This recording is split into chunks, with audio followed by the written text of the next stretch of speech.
We talk a lot about bad games on this series. I know that. After all, it's super fun to bash on crappy things and poke holes in the already hole-filled foundation, right? But what about those games that are so incredibly bad that you can't help but have the time of your life while playing it? I'm sure all of you know some of these movies that are so bad, they're great. But what about video games? Come on, there's some that hold that special trait as well. What is up, guys? Jimmy or Chaos. Welcome to Chaos Top 10s. And today, we are going to be checking out 10 video games that are so bad, they're actually good. So let's get started. This month's giveaway is for a new PlayStation 4 console. All you have to do to enter is drop a like on this video, be subscribed to the channel, and turn on your notifications so you never miss an upload. And in the comment section, let me know why you want to win the PS4 and include your Twitter handle so I can contact you if you're the winner. The winner will be announced at the end of the month. Kicking off our list at number 10 is a rather recent game, Mass Effect Andromeda. That's right, and some of you may disagree with me, but let me explain myself, okay? For those that don't know, Andromeda is the most recent game in the Mass Effect series, and it took place between Mass Effect 2 and 3 with a new cast of characters. However, it was hated by fans of the series when it came out due to a lot of things. The bad writing, the awful voice acting, the constant bugs, the countless holes, that just all kinds of stuff. The lore was all just riddled with unexplainable holes, but if you just take the game on its own merit and not compare it to the other games in the series, it's actually pretty hilarious. The visuals are so bad and the writing is so awkward and stilted that it's almost like it plays out like a parody of BioWare games. It just sucks that it's not actually a good parody. Maybe the whole game was actually just one big troll by BioWare. At number 9, we're going to go way back, and let me know if you remember when this thing was going viral.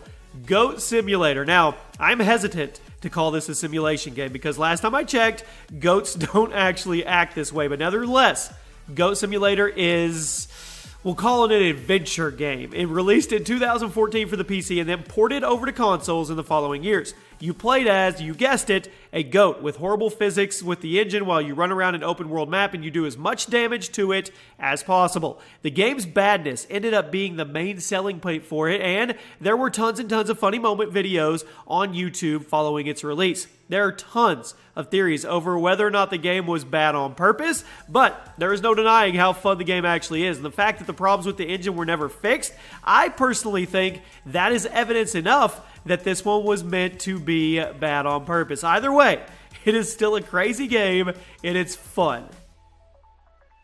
At number 8, we have Skate 3. This famously broken skateboarding game was developed by EA Black Box and published in 2010 to a quick cult following due to how busted the game actually was. Now, I'm sure all of you have seen plenty of clips, funny clips, videos of this game, and I'm not exactly sure what went wrong during the development or why it was never actually fixed after that, but the physics in this game are so insanely broken that they make for some pretty hilarious moments, such as your guy just goes flying for absolutely no reason, or going to jump off a ramp and you just warp straight through the ramp. If you're looking for a good skateboarding game, Skate 3 is definitely not it. But if you're just looking to crack open a few drinks with your buddies and have a good laugh, definitely get Skate 3. Unless you're underage, then just, well, you can drink soda or something. Anyway, you guys get it.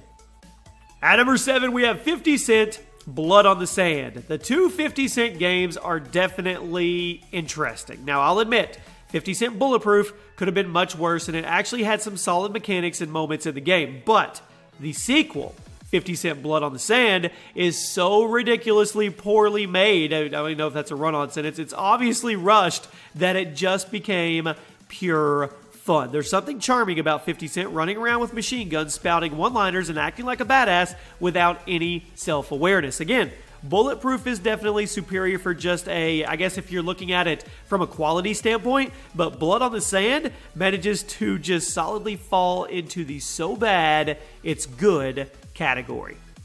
Speaking of so bad it's good, you guys let me know in the comment section, what's a game that is so bad that it's just good? Is it Soldier of Fortune Payback? The Soldier of Fortune series first started all the way back in the year 2000, and it always flew under the radar a bit thanks to the competition, but it still stood out because of how advanced the gunplay and the dismemberment system was for this game during that time.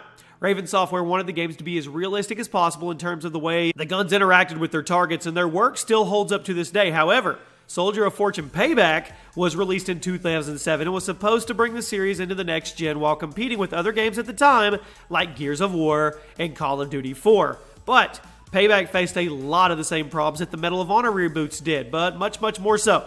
The tone was so dark for no reason, and the violence was so insanely over the top that it just became this ridiculous amount of fun. Soldier of Fortune Payback was supposed to be a realistic, gritty war shooter, but instead, it was an over-the-top, expendable-style shooter that was tons of fun for all the wrong reasons.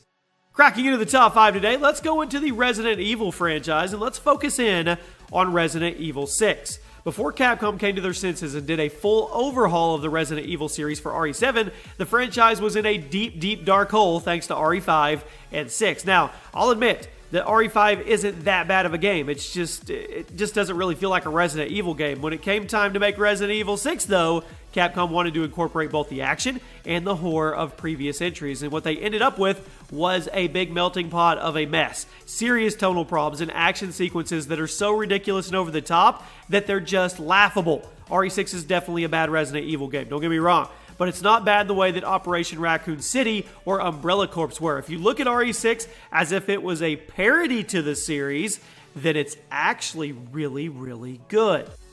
At number 4, we have House of the Dead 2. Now, House of the Dead 2 is widely regarded as one of the best rail shooters of all time, and I'll admit that the gameplay is pretty excellent, the visuals were pretty great for the times, but just about every other aspect of this game is so horrible that House of the Dead 2 quickly becomes one of the funniest games ever made, despite the fact that it's supposed to be a horror game.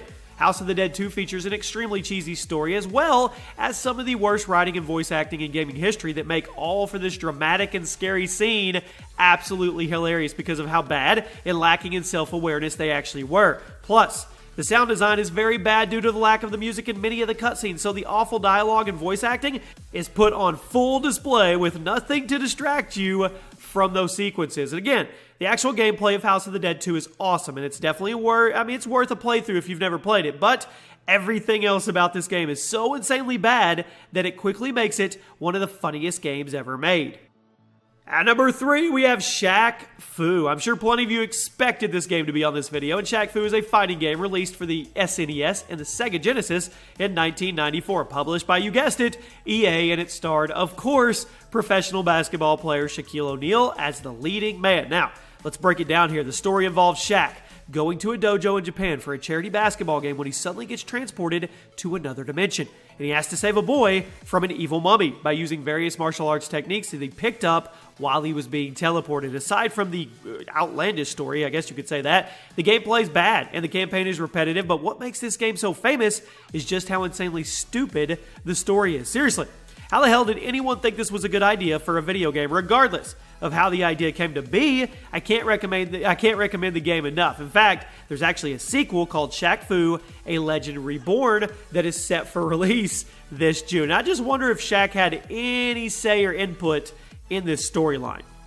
At number 2, we have Sonic R. When gaming first started transitioning from 2D to 3D, there were a few kinks in the system that had to be ironed out, and Sonic R was one of those kinks. Released in 97 for the Sega Saturn, 98 for the PC, Sonic R was a racing game starring various members of the Sonic cast, and you all raced on foot instead of in cars like other casual racing games. And I'll admit, it was a pretty unique concept. After all, the Sonic franchise is all about running fast. However, just about everything else in the game was bad. Sonic R was the first fully 3D Sonic game, and it was developed in 9 months. Funny enough, this game actually got decent reviews when it first came out thanks to the visuals, but upon revisiting it today, just about everyone can agree that it's one of the worst Sonic games ever made, and that is saying something. The controls are weird, the music is bad, it's buggy, the story is strange, and the whole thing just looks goofy. But all that being said, Sonic R is one of the most entertaining racing games I've ever seen just because of how ridiculous it actually is. And finally, let's stick with the racing theme. You probably already guessed what was going to be at number 1. I can't help it. Big rigs over the road racing. This this is the greatest awful game ever made, people. Big Rigs is a racing game in which you drive your semi-truck filled with illegal goods to various checkpoints while avoiding the authorities. Kind of like a GTA if it was a racing game. However, the problems with this game come from the fact that it was released in pre-alpha state for reasons unknown, meaning that it barely functions, and the things that do work are so hilariously broken that it's hard to believe that anybody involved with the development of this game thought it was okay to release it. The physics are so bad. Your truck doesn't actually have cargo in them. There's no hit detection at all, so you can drive straight through any obstacles, and there's no actual enemy AI, so you have no opposition. You can drive quicker in reverse than you can going forward, going up the hills making you go faster instead of slower, and the list goes on and on. The game is so backwards and broken that it gained a huge cult following for just that reason. Other bad games I usually tell you to avoid, but honestly, I can't recommend Big Rigs Over the Road Racing to you enough. If you find a copy of this masterpiece, you grab it up. And there you have it, my friends. Those are 10 video games that are so bad, they're actually good. You guys let me know some other games that fit into this category. As always, thank you for all the support. There is a playlist below if you want to binge out on video game top 10s, specifically Chaos top 10s. And as always, if you enjoyed, drop a like, turn on those notifications, and hit that sub button on your way out. And I'll see you guys soon.